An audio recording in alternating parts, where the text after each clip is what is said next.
Hello everyone. Can people hear me? All right. Let me just wait for few minutes before more people join in.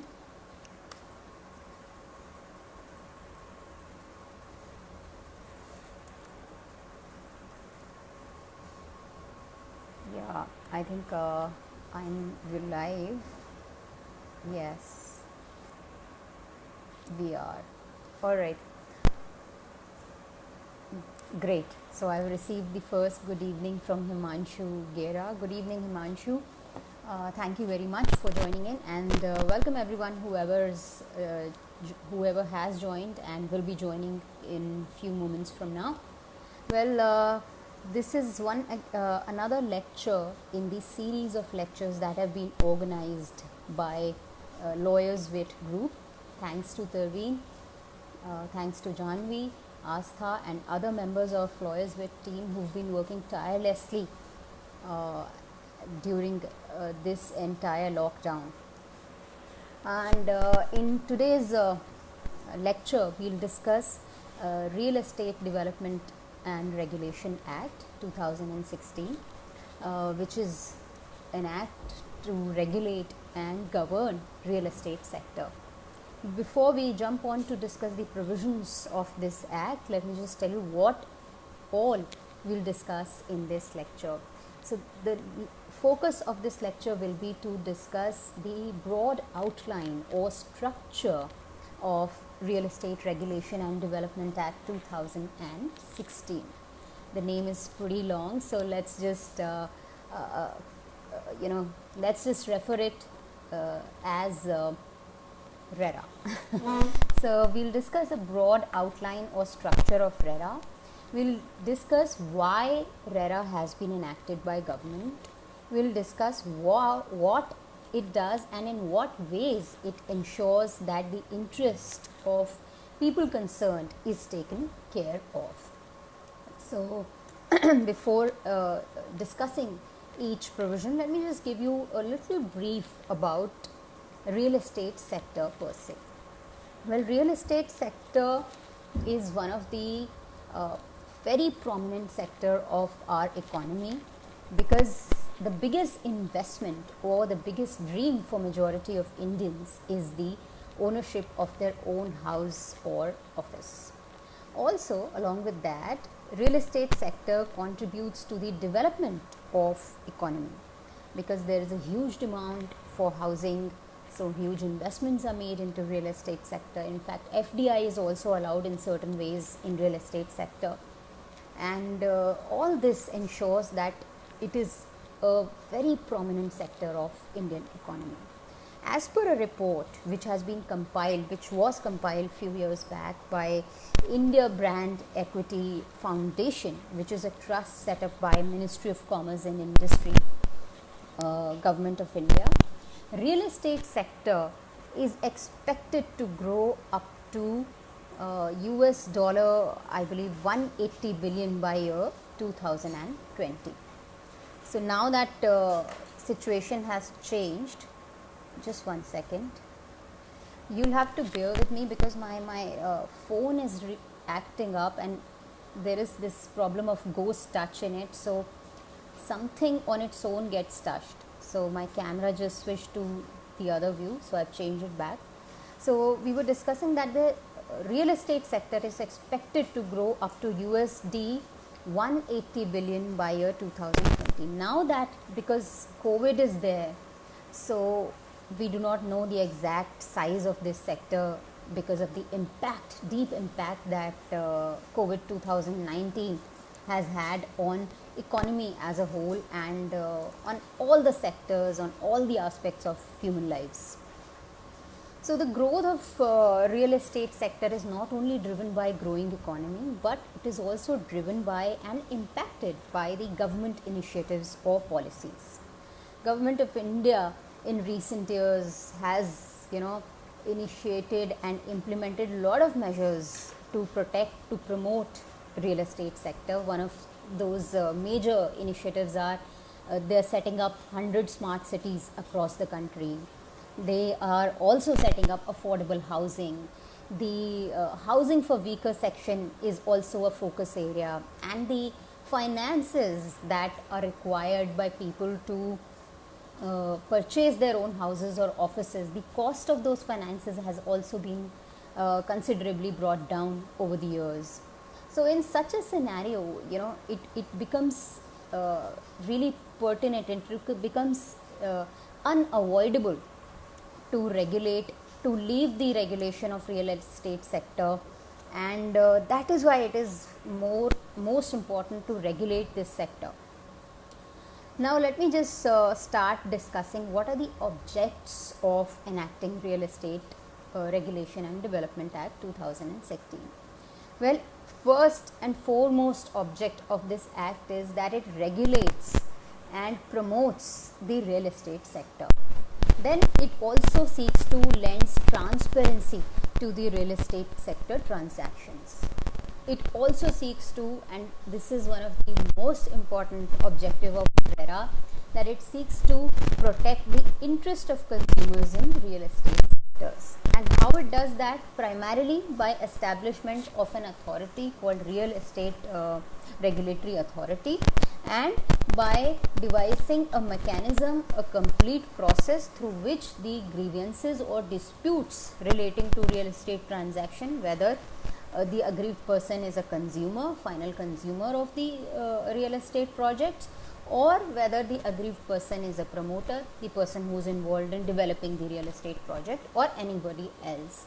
So these are few most important objects with which the intent behind the passing of or enacting of Real Estate Regulation and Development Act 2016. So let me just recapture all the objects. It regulates and promotes the real estate sector. It lends transparency to the transactions. It protects the interest of the consumers, the ultimate consumer. It establishes real estate authority, and lastly, it ensures or devises a mechanism by which aggrieved persons in real estate sector can seek redressal of their grievances or disputes. How this act works is that it is a central piece of legislation enacted by central government, and now after this act was enacted, it was the responsibility of each state government or union territory government, each state government or union territory government to notify their own set of rules which will be applicable and which are applicable as on date in those respective states and union territories. So there is a central piece of legislation.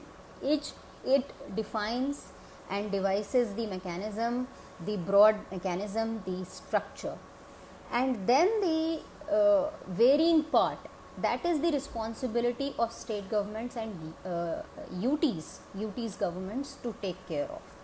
All the majority of states have enacted their own rules.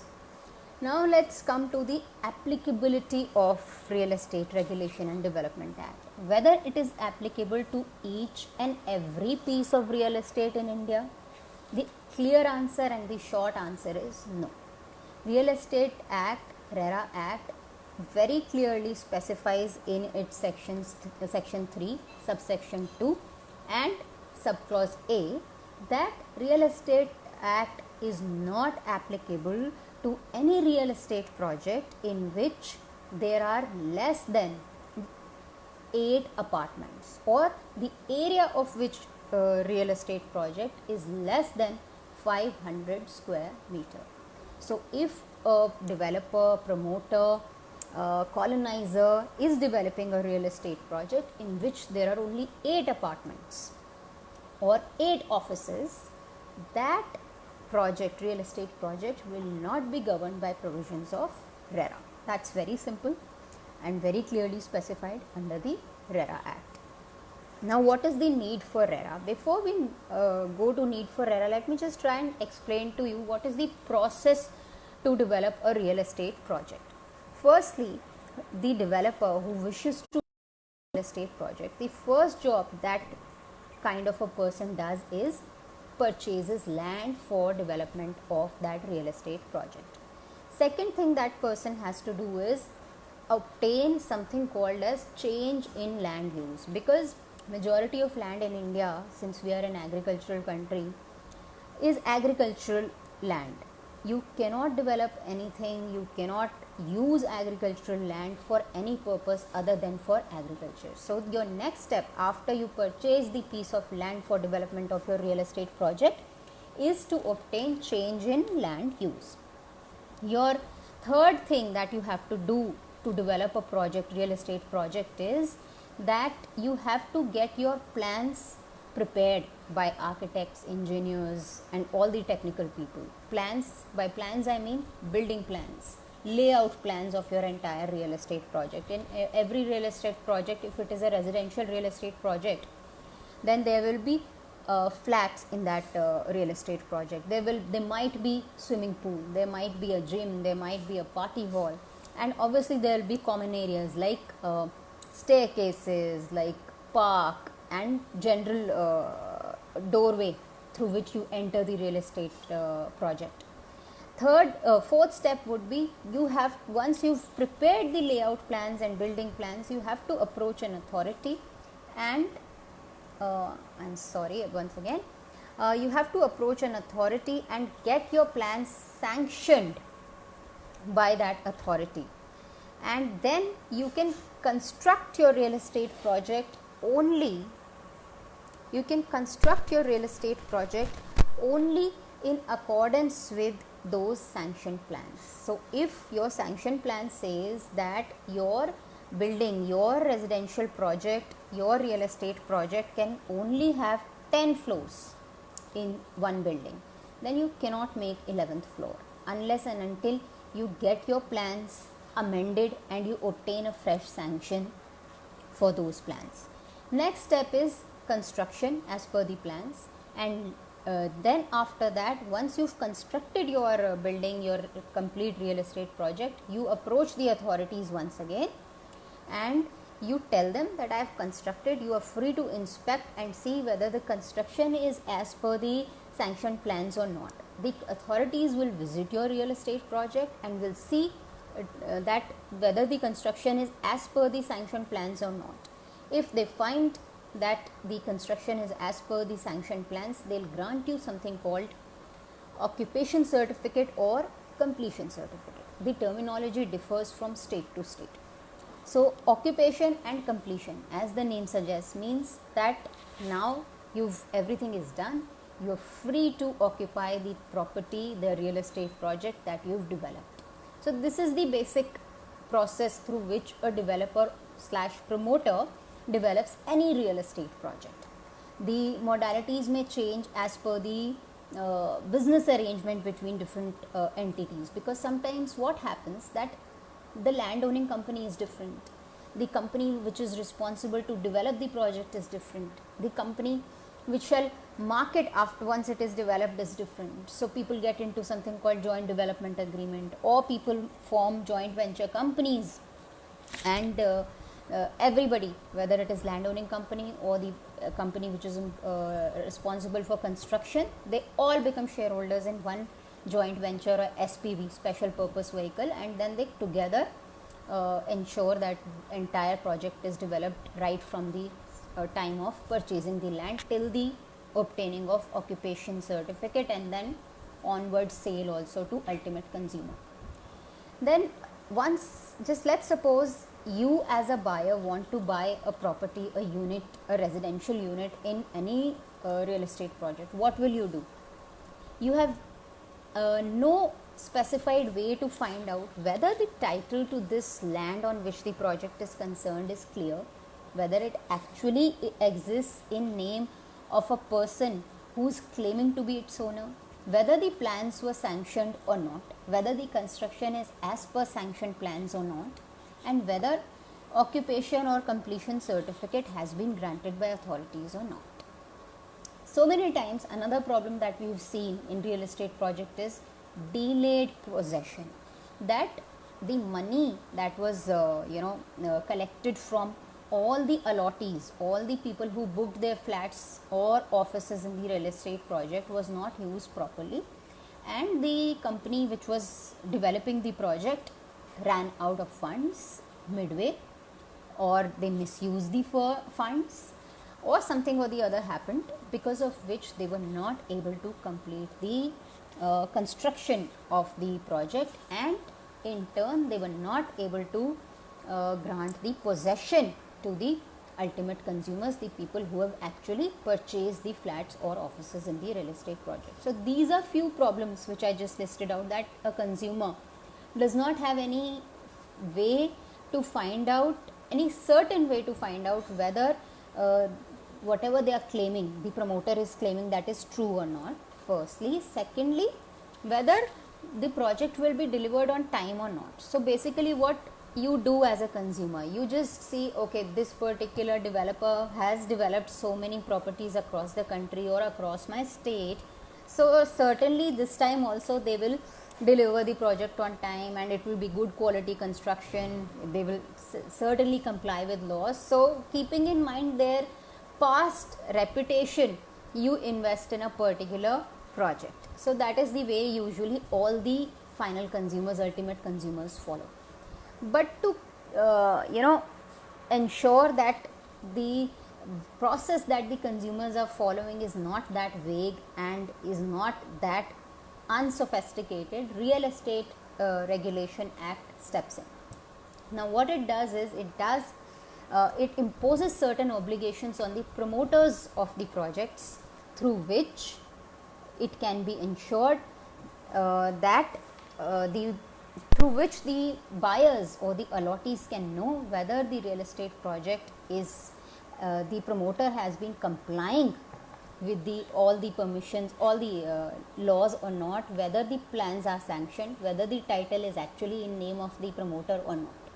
What it does is, the first and foremost requirement is that a promoter, if a promoter is seeking to develop a real estate project, or in fact even seeking to advertise a real estate project, that promoter cannot do so unless and until the real estate promoter has obtained registration of each project with Real Estate Regulation Authority. The first and foremost obligation specified in section 3 of RERA is that a promoter has to obtain registration of each project which it is developing with Real Estate Regulatory Authority. I'm very sorry to everyone, my phone is really acting up, it's changing its camera, switching its camera again and again, but I'm trying to keep it under control. Anyway, coming back to section 3. Section 3 requires that real estate promoter has to register each real estate project with Real Estate Regulatory Authority.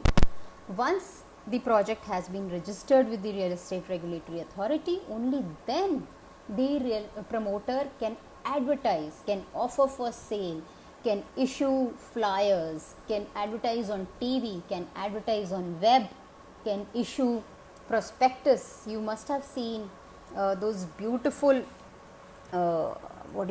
brochures issued by promoters, those beautiful full page ads in newspapers. So you cannot do so unless and until your project is registered. Once you register, once you make an application for registration, the Real Estate Regulatory Authority has to take decision on registration of your project or rejection of your request within 30 days time. Once they have registered you, they grant the promoter a login ID and password. That login ID and password is used by the promoter to display entire information about its real estate project on the website of Real Estate Regulatory Authority in that particular state. So let me just try and explain that with the help of an example. That suppose a real estate project is developed in state of Delhi. You will have to follow, as a promoter, you will have to follow RERA Act and also Delhi RERA rules notified by Delhi state government. You have to make an application to Delhi RERA Authority, and once you've made the application, you'll have to give all the information, that who owns the land, where is the project situated, what is the area of the project, who will develop it, by what, the prices, everything, the size of each unit, the layout plan in detail, everything you will have to. In fact, details about the promoters, shareholders also. If promoter is a company, then all the shareholders and directors' personal details are to be submitted with real estate authority while you make an application. So once you've made an application, just one second, then decision has to be taken within 30 days. The login ID and password is granted to you after 30 days, and a unique number is also granted to you, which is RERA number of your project, and which number is to be displayed on each and every advertisement, every brochure, every flyer, that and your website also, everywhere it has to be displayed, stating that this is my real estate project. You can go to Delhi RERA's website and check whether I am clear or not, whether the title is clear or not, whether the plans are sanctioned or not, what is the stage in which the project currently is. So you can check all this on Delhi RERA website. Now every project was not required in the beginning of this act to be registered under this Real Estate Act. Only those projects in respect of which occupation certificate or completion certificates were not granted on the date when this act came into picture.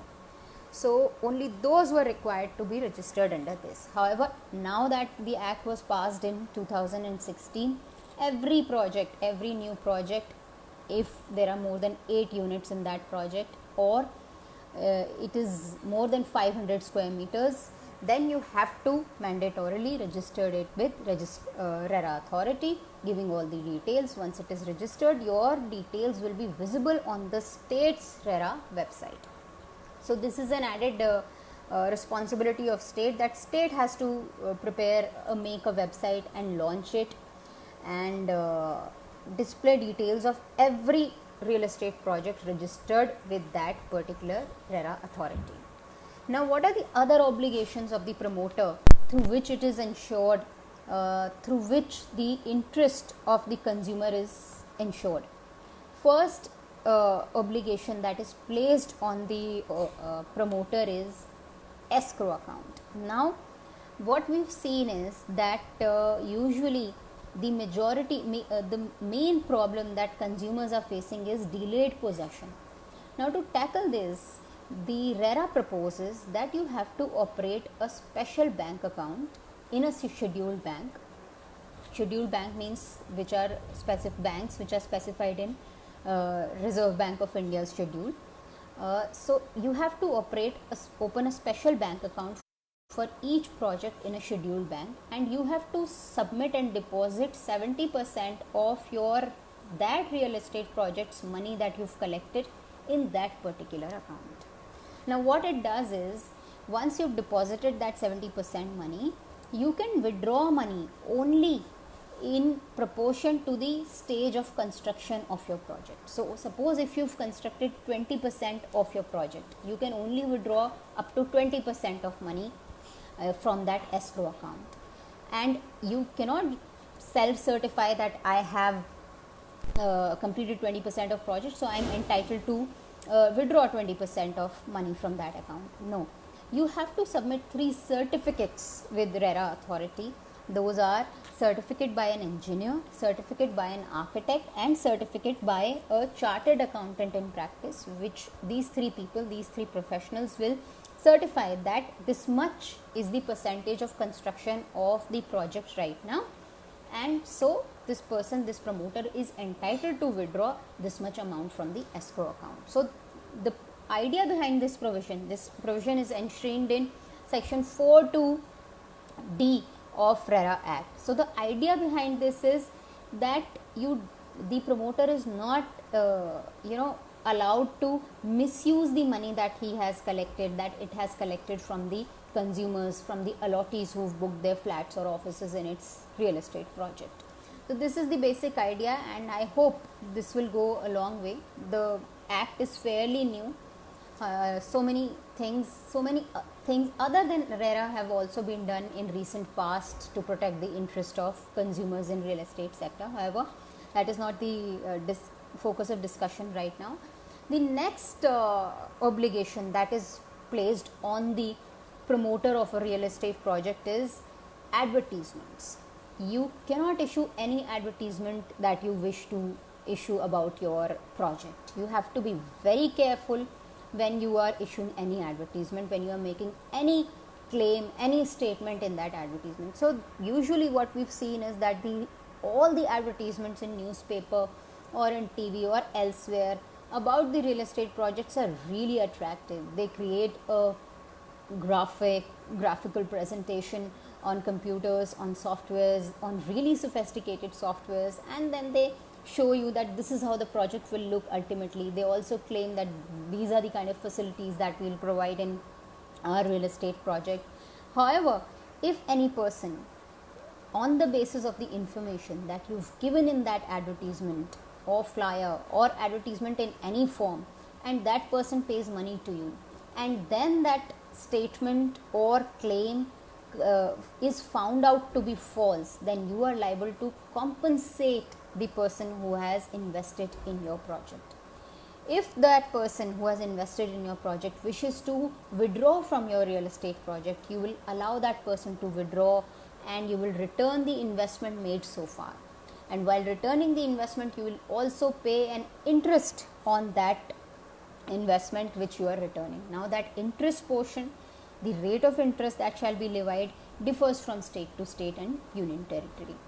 And if that person wishes to continue in the real estate project, you will allow that person to continue, but you shall pay a penalty and also an interest on that penalty. So this is second obligation which is placed on a promoter of a real estate project.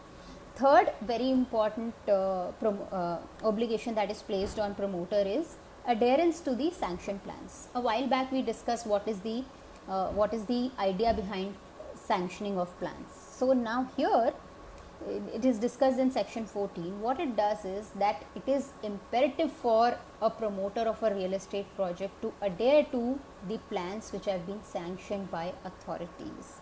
It has to be constructed, the project has to be constructed in accordance with the plans that have been sanctioned. And once, this is the important part, once you've disclosed or shown your sanction plans to the prospective allottee, prospective investor, am I audible? I hope so. Unless you've obtained consent from the allottees, a percentage of allottees which has been specified in Real Estate Development Act. So, however, this requirement does not restrict a promoter from making minor changes which a structural changes in the real estate project. Let's say something needs to be repaired, something needs to be improved, then you can make those changes without the consent, despite the fact that your plans have been sanctioned and you've shown or disclosed those plans to your prospective allottees. Then next obligation, a very important obligation is, and which deals with your delayed possession, comprised in section 18 of RERA Act, is that you have to deliver possession by the date which is specified in the agreement which you executed with the allottee. If you do not do that, you are liable to pay interest. Similarly, similar to the provision that we discussed a while back, if the allottee wishes to withdraw, you will allow withdrawal, or if the allottee does not wish to withdraw, you will pay an interest, a penalty for each month of delay. If the person is withdrawing, then you will pay the penalty in one as a lump sum money, and an interest will also be paid on that investment amount. So this is a very important provision contained in section 18, that you cannot delay, you cannot give the delayed possession of your real estate project. So I believe this is a very important, because this is the main problem which people across the country are facing with respect to real estate projects. We've discussed the obligations of promoters. However, the people who invest in these real estate projects, that is the allottees, if they want to seek rights, they also have duties. Obviously, every right comes with a duty and every duty comes with a right. So they have duties, certain obligations are also placed on these people. However, before we discuss duties, let me just discuss the rights of these allottees. What are the rights? The first right is that they have the right to obtain all sort of information. Every sort of information, whether it relates to title, whether it relates to plan, whether it relates to any sort of certificates, permissions from the authorities, change in land use, you have the right. You also have the right to know the stage wise schedule of the construction of the project. You also have the right to claim the possession on the relevant date. You also have the right to claim refund of the amount in any of the situations which have been specified in the Act, and we've also discussed a few a while back. Then you also have the right to receive necessary papers, documents relating to your investment.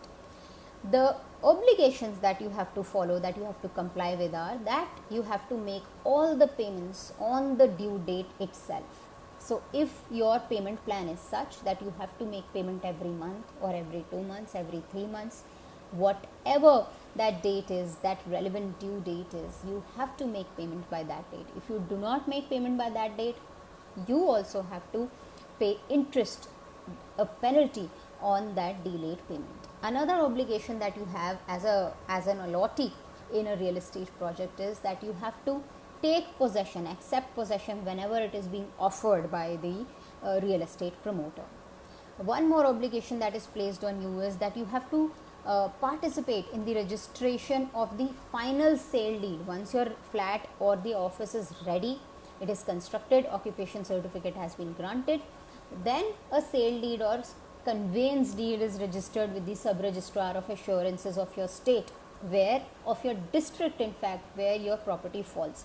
So when the promoter asks you that I have completed the construction, all the formalities are complete from my side, and now let's go and register the conveyance deed, then you cannot refuse, and you should not refuse, because it is your obligation specified explicitly under RERA Act. Another obligation that has been placed upon allottee is that they have to take possession, that I have discussed. There's one more obligation, that you have to comply with all the rules and regulations of the society that is formed, the maintenance society that is formed to take care of your common areas and everything. So these are the basic obligations, rights and duties of placed on allottees, and these are enshrined in section 19 of RERA. Another important aspect with which RERA deals is the regulation of real estate agents. Agents is the word that is used, real estate agent is the word that is used in RERA, but usually in layman's term, in day-to-day language, we use the term broker. So basically, real estate agent is any person who negotiates on behalf of one person in real estate transaction. Why I say one person? That person can be either a allottee on whose behalf the broker is acting, or that person can be the promoter on whose behalf the real estate agent is acting and negotiating. So that person, second requirement is that person receives remuneration for his services, whether that remuneration is given as a lump sum or whether that remuneration is given as commission, as a percentage in the total price. So this is real estate agent, and the responsibility of real estate agent is similar to promoter. Real estate agent also has to register himself or herself or itself with RERA authority under section 9. Once you've made the application, similar to promoter's application, the RERA authority will decide upon your application and will grant you a certificate that you are registered under it. Once you've registered, there are certain obligations placed on you also as an agent, as an important part of this whole scheme. Those obligations are that you cannot sell, you cannot negotiate for a project, real estate project, which is not registered with RERA authority. That you cannot claim to be registered while you are not actually registered. Also, you cannot indulge in unfair trade practices. For instance, you cannot claim that this is the standard of quality used in real estate project, these are the amenities, while those are not, that is not the case in reality. You cannot falsely represent that the promoter or you have certain sort of affiliations and permissions from the authorities, while you do not actually have. So no representation can be made by a registered real estate agent, which is false. And I'm reading a comment which says, ma'am, your voice is not coming. Can somebody please confirm whether I am audible or not?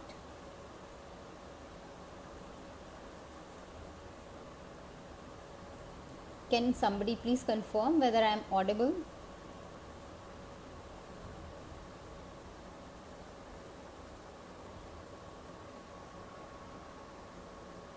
Okay, Jyoti says, thank you so much, Jyoti and Divya. So we were discussing real estate agent. So this is all about real estate agent. Coming to real estate authority.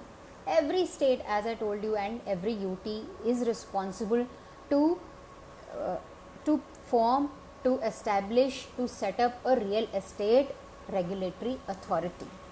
That authority is responsible to see that the provisions of RERA Act are being complied with or not. There can be one real estate authority in one state, there can be more than one real estate authority in one state, and there can be one real estate authority in multiple states also. For instance, if there are two states adjacent to each other, Punjab and Haryana, they may form one real estate authority, for common real estate authority for both the states. And each real estate authority has to have a chairman and two whole-time members. So this is the composition of real estate authority, and the main function of real estate authority, apart from making recommendations to the government, is that all the aggrieved persons who have some grievance, some or the other grievance relating to real estate transactions, they can approach real estate authority and seek redressal of that dispute or grievance. The real estate authority has to make an endeavor to decide that dispute as early as possible, and has to make an endeavor to decide that dispute within a span of 90 days. However, if it is not able to decide it within 90 days, it can grant extensions also. The real estate authority is a body corporate, it can decide its own procedure, and it will follow the principles of natural justice. So this is about real estate authority. Real estate authority has certain powers. It has power to issue interim orders also. It has power to issue directions, interim directions. So it has several powers by using which those powers it can seek to protect interest of not only allottee but also promoters. At times there are allottees also who do not comply with the terms and conditions of the agreement, with the allotment letter, with the agreement of sale that they've executed with the promoter of the real estate project. So real estate authority is the one which takes care of, which is responsible for ensuring that the act, Real Estate Regulatory Act, is properly complied with all the stakeholders of real estate sector. After real estate authority, we have real estate appellate tribunal, which hears matters from the decisions, which hears appeals from the decisions, orders passed by the real estate regulatory authority. So if you are a aggrieved person and you've approached the real estate authority and you're not satisfied with the decision that has been rendered by real estate regulatory authority, you may approach the appellate tribunal, and within 60 days of the date on which you receive the order from the real estate regulatory authority. If you are not also satisfied with whatever decision that appellate tribunal makes, then you may approach High Court of your state and seek redressal of your grievance or dispute. So whether you are an allottee, whether you are a promoter, in fact even if you are a voluntary organization representing the interest of homeowners anywhere, then also you can approach the real estate regulatory authority. Also, if you are a residential association, residents association of a particular real estate project, then also you can approach real estate regulatory authority. There are several offences and penalties which are provided in the Act. All the provisions that we discussed, all the obligations, like for promoter we discussed that it has obligation to register itself, it has obligation to strict to the layout plans, sanctioned plans. It has an obligation to see that the advertisement does not make false representation. In all these cases, penalties have been provided. In fact, imprisonment has also been provided if you do not register yourself and despite non-registration you sell your real estate project. Similarly, there are offences, there is a general clause also which makes punishable each and every contravention of this act, and other than these major major provisions. So this is, in a nutshell, this is what Real Estate Regulation and Development Act 2016 talks about. The main idea of this act is to protect the interest of allottee, promoter and all the stakeholders in real estate sector. Now there is a major one person has asked, ma'am, does it have retrospective effect? It does not have retrospective effect, because all those projects which were granted occupation certificate or completion certificate on the date when it was notified by central government, the act was notified by central government, those were not required to register. Only those projects which were pending during the when the act was enacted and in respect of which occupation / completion was not granted to the promoter, only those were required to be registered, and obviously all the future projects thereafter are mandatorily required to be registered, provided they fall within that bracket. They are larger than 500 square meters and they have more apartments than 8 apartments, more than 8 apartments in itself. So the we all know that Consumer Protection Act 1986 already exists, which is which has wider scope in the sense that it protects interest of all sort of consumers, not just in real estate sector. It protects the interest of all sorts of consumers. That consumer may be using any sort of good or service.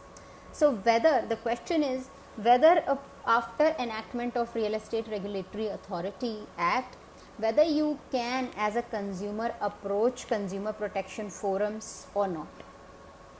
Despite the fact that RERA has been established, RERA authority has been established, can you still approach consumer forums or not? Well, this question has directly been led by National Commission in a case which is Ajay Nagpal versus Today Homes and Infrastructure Private Limited. And in this case, the question was whether you can still approach consumer forums or not despite RERA authority. However, before I discuss this judgment, let me just give you one provision, which is section 3 of Consumer Protection Act. I'll just read out that the provision of this act, which is Consumer Protection Act, shall be in addition to and not in derogation of the provisions of any other law for the time being in force. Similarly, section 88 of RERA also talks about same thing, that this act is in addition to the other acts and not in derogation of the provisions of any other law, which means that it will complement the other acts. So National Commission in this decision called Ajay Nagpal versus Today Homes and Infrastructure discussed this, and it laid down certain principles which are very important, which says that Consumer Protection Act is a supplement act and not in derogation of any other act. Section 3, which we just discussed.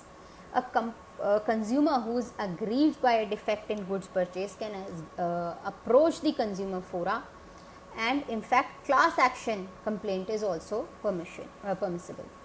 Thirdly, it laid down that consumer forums are not civil courts, and the remedy of consumer fora are available to each and every consumer, even in real estate sector or for that matter any sector, despite the fact that that particular sector has its own legislation and that legislation has set up its own tribunal to deal with the issues or problems of that particular sector. So in our case, since RERA has been enacted, a separate and a dedicated authority called RERA authority has been established, and that authority is responsible with the task of looking after the interest of consumers in RERA sector. Despite that, real estate sector, despite that, consumers can still approach consumer fora. But an important point, which is basically reinstatement or reiteration of a very old existing legal principle, that you cannot shop for your forum, for your judicial or quasi-judicial forum. You cannot shop for your court, which means that if you filed in your application, your grievance in consumer fora, then you cannot approach RERA, or if you approached RERA, you cannot now go back to consumer fora. So which means that you cannot be running from one fora to another tribunal.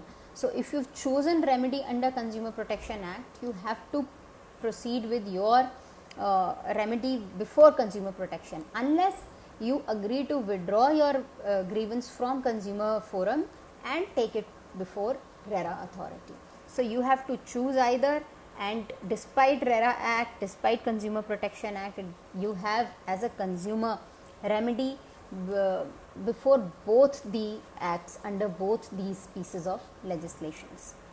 Another thing is, another important issue which I wish to discuss is that RERA is a state legislation, and real estate sector falls part of the state list of the Constitution, of the 7th schedule of the Constitution. So states also have power to legislate on this subject. However, center legislated it under entry 6 and 7 of list 3, which is the concurrent list of schedule 7 of Constitution.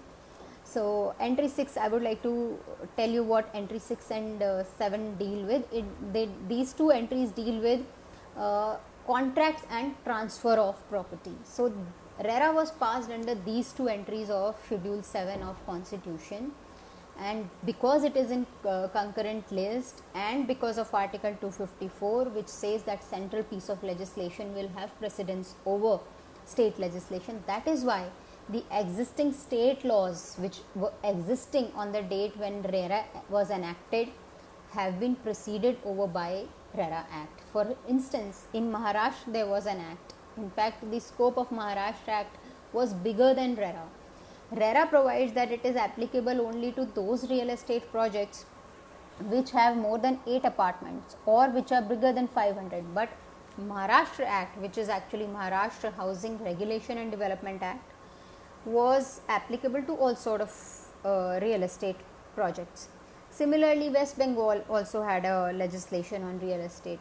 The impact of that, the scope of that act also was wider than RERA, and despite that wider scope, these two pieces of legislation and also all the other state legislations which dealt with RERA have been repealed because of RERA, which is a centerpiece of legislation and which requires all the states to come up with their own rules, notifications, which require all the states to set up their own real estate authorities, and which require all the states to supervise this functioning of real estate sector.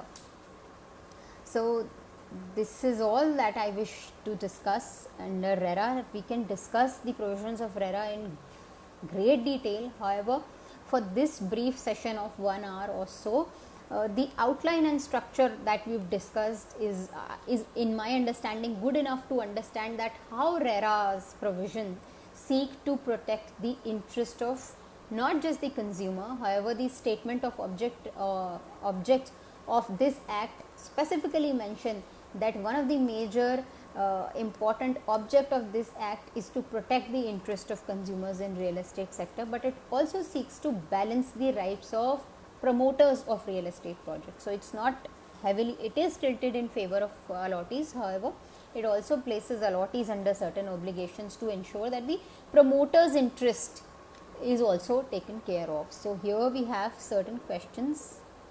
I answered Arjun Kapoor's question already. Jyoti Bakshi has asked a question: does RERA have its own teeth? Well, time and again we keep hearing that RERA has not been very effective. RERA has not been very effective because of certain reasons, and also there are other acts which exist. For instance, something like IBC, Insolvency and Bankruptcy Court. Now recently there was a change in IBC which specified home buyers also as creditors under IBC. So home buyers can also now approach IBC as creditors, and they can seek their they can approach NCLT and seek their remedy under IBC. There has been another change in that IBC which requires 10% of home buyers to approach as a group, approach NCLT as a group. However, we'll not discuss that. But RERA has its teeth. There is a very detailed mechanism provided in RERA itself. There are obligations, and parallel to those obligations, there are penalties with which you are punished if you do not comply with those obligations. In fact, not only fines, you are also liable to be imprisoned if you violate certain provisions of this act. So I believe RERA will have to give it certain time, and with development in the society, with development in that particular sector, the laws evolve. It was enacted in 2016, and states were required to comply with it to set up the machinery for the regulation of real estate sector by 2017. States were, however, late, and all the states were not able to implement it by 2017. So we'll have to give it some time. It has been very less time since the time it was enacted, and I am sure with time it will evolve.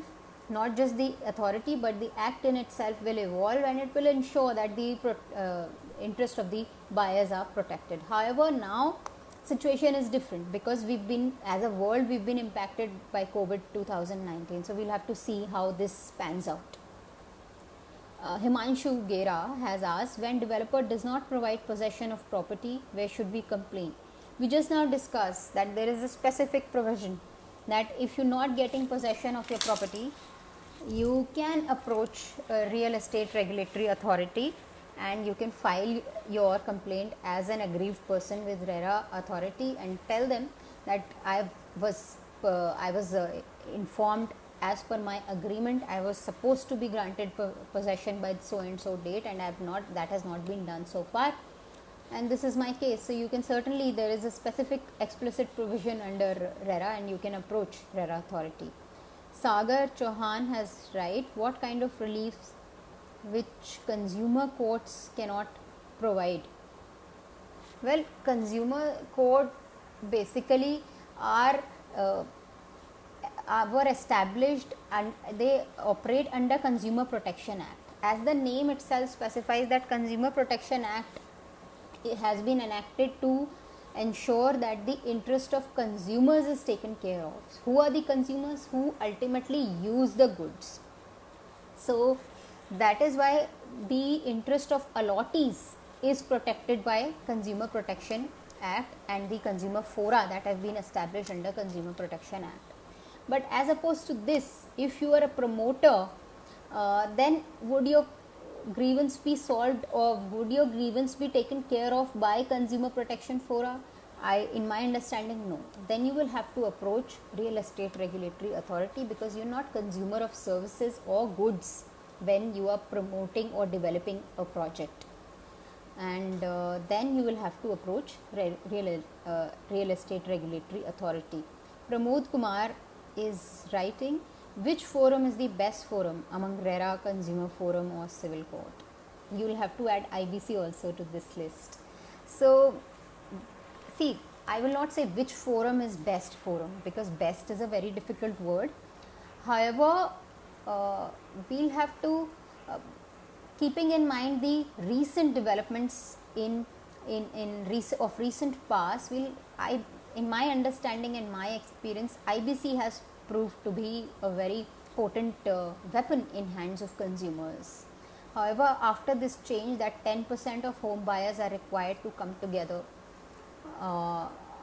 and then approach IBC under IBC Act, then approach NCLT under IBC Act, we'll have to see what will be the impact of this particular provision. However, there is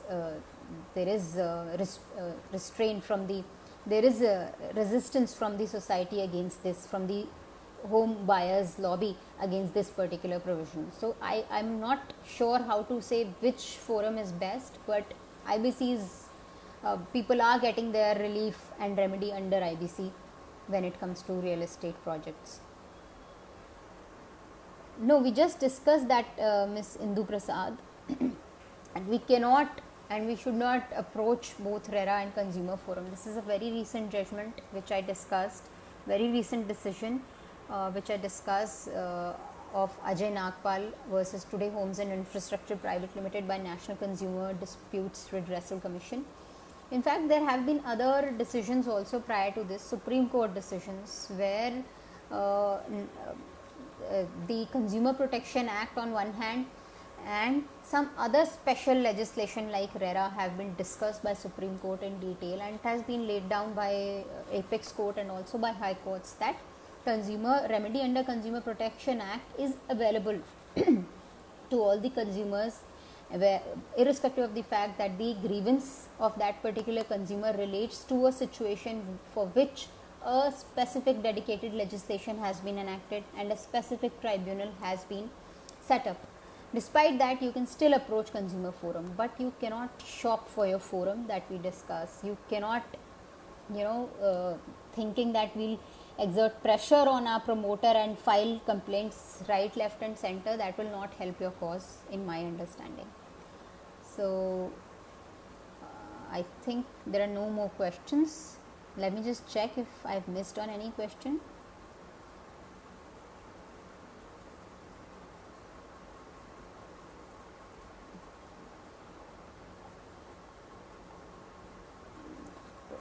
No more question relating to RERA, and there is question asked by Ms. Srivastava which does not relate to RERA, so I would prefer not to answer it. We may connect over Facebook in private and we may discuss that.